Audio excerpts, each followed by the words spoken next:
service in Lake Charles has extended the flash flood warning for northeastern Jefferson County in southeastern Texas, southwestern Orange County in southeastern Texas until 6:45 p.m. Central Daylight Time.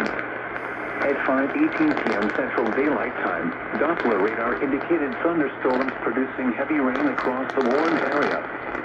Between 1 and 3 inches of rain have fallen. Additional rainfall amounts of 1 to 2 inches are possible in the warned area. Flash flooding is ongoing or expected to begin shortly. Hazard: flash flooding caused by thunderstorms. Source: radar.